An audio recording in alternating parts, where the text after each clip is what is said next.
নমস্কার বন্ধুরা, দেখুন আজকে বানাবো পুকুরের টাটকা মাছ দিয়ে মাছের ক্যারি, রুই মাছের ক্যারি। দেখুন এটি এরপর ছাড়িয়ে নেব মাছগুলি।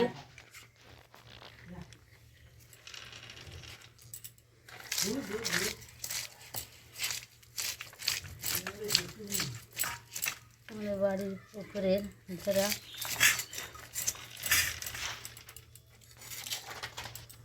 আজকে দেখাবো ঝোলটি, কালকে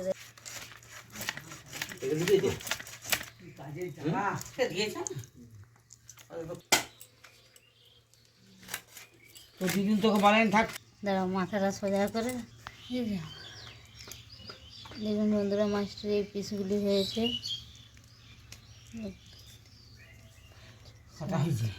7টি পিস হয়েছে, একটি মাথা আর এই যে লেজার পিসটি হয়েছে।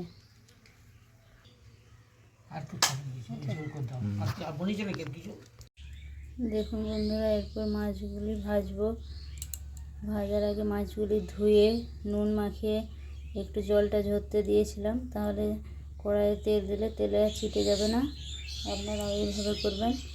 এবার এই মাছের উপর হলুদ মাখিয়ে দেব। দেখুন এদিকে কড়া গরম হয়ে গেছে, এবার কড়াইয়ে তেল দিয়ে দেব। এখানে সরষের তেল দিয়ে রান্না করছি।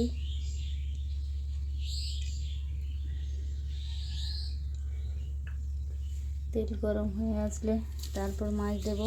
কাঁচা তেলে মাছ দিয়ে দিলে চিটে যাবে। আর এদিকে মাছগুলি হলুদ মাখিয়ে নিচ্ছি।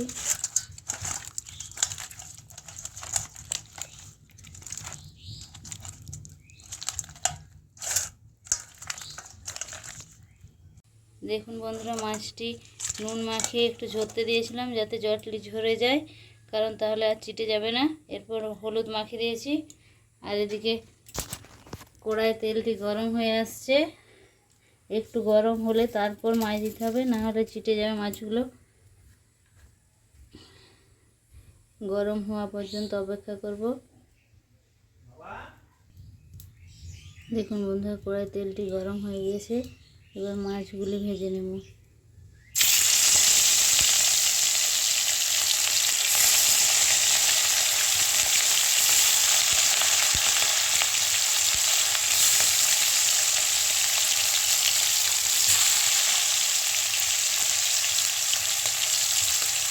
এই রেসিপিটি আপনাদের ভালো লাগলে লাইক ও সাবস্ক্রাইব করে দেবেন। আপনারাই আমাদের অনুপ্রেরণা।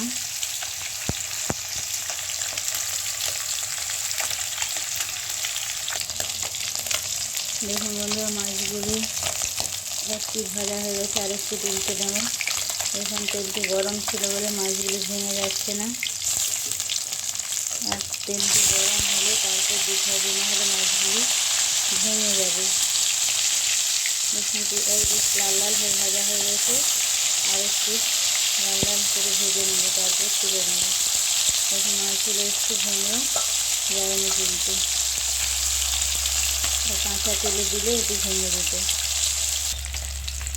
দেখুন বন্ধুরা, মাছগুলি ভাজা হয়ে গেছে, এবার তুলে নেব। দেখুন এই পিটিও লাল লাল হয়ে ভাজা হয়ে গেছে।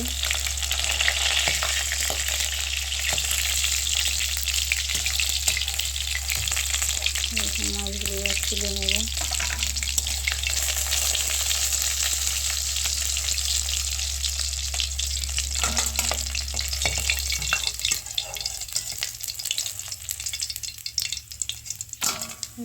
তুলে নিচ্ছি, এবার অন্য মাছগুলি দিয়ে দেবো কড়ায়।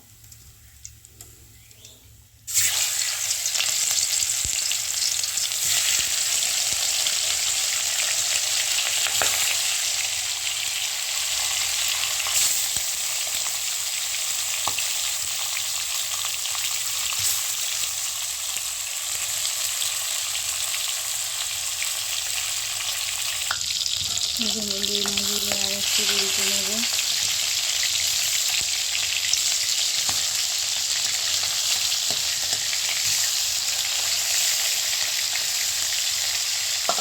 ভাজা হলে তুলে নেব। দেখুন বন্ধুরা, মাছগুলি ভাজা হয়ে গেছে, এবার কড়াইয়ে তেল দিয়ে দিয়েছি, আলুগুলো ভেজে নেব। নুন হলুদ মাখিয়ে আগে সিদ্ধ করে নিয়েছিলাম। তাহলে তাড়াতাড়ি রান্নাটা হয়ে যাবে।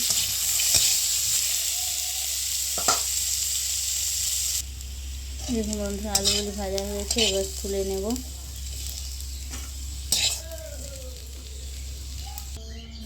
বন্ধুরা আলুগুলি লাল লাল করে ভেজে তুলে নিয়েছি, এবার পরে তেল দিয়ে পেঁয়াজ দিয়ে রান্না করব।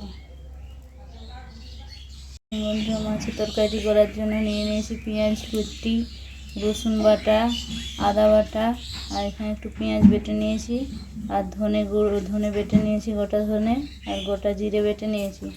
এইখানে নিয়েছি গুঁড়ো লঙ্কা, হলুদ গুঁড়ো, তেজপাতা, শুকনো লঙ্কা। আজকে সব গোটা মশলা বেটে রান্না করেছি। দেখুন বন্ধুরা তেলটি গরম হয়ে আসছে, এবার দিয়ে দেবো শুকনো লঙ্কা আর তেজপাতা, আর দিয়ে দিচ্ছি অল্প দুটি চিনি। দেখুন বন্ধুরা দিয়ে দিচ্ছি গোটা গরম মশলা। দেখুন তেলটি লাল লাল হয়ে চিনিগুলি লাল লাল হয়ে আসছে, এবার দিয়ে দেবো পেঁয়াজ কুচি।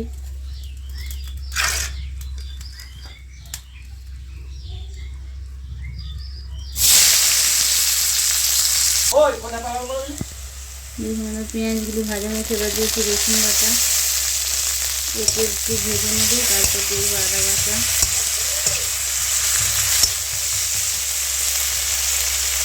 দিয়ে দিচ্ছি আদা বাটা। এবার জিরে ধনে বাটাকে অল্প জল মিশিয়ে নিচ্ছি, এর সাথে দিয়ে দিচ্ছি।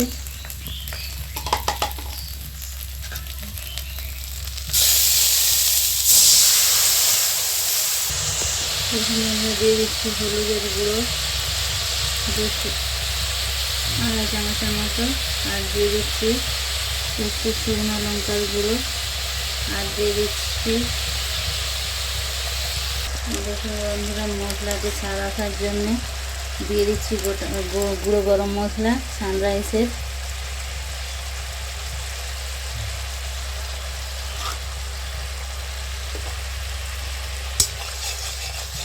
একটু কষে নেব।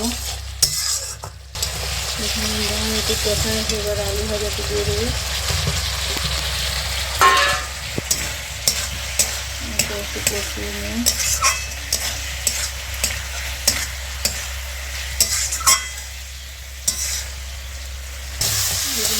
মশলাটি কষানো হয়ে গেছে, এবার দিয়ে দিচ্ছি জল।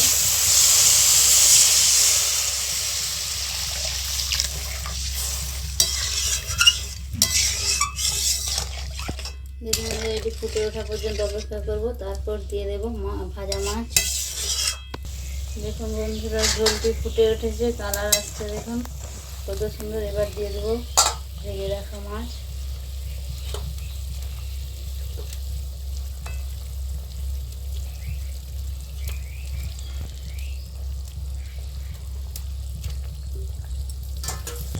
দেখুন বন্ধুরা ঝোলটি কত সুন্দর ফুটে উঠেছে, এবার গরম মশলা দিয়ে নামিয়ে দেবো। দেখুন বন্ধুরা ঝোলটি ফুটে উঠেছে, এবার গরম মশলা দিয়ে নামিয়ে নেব।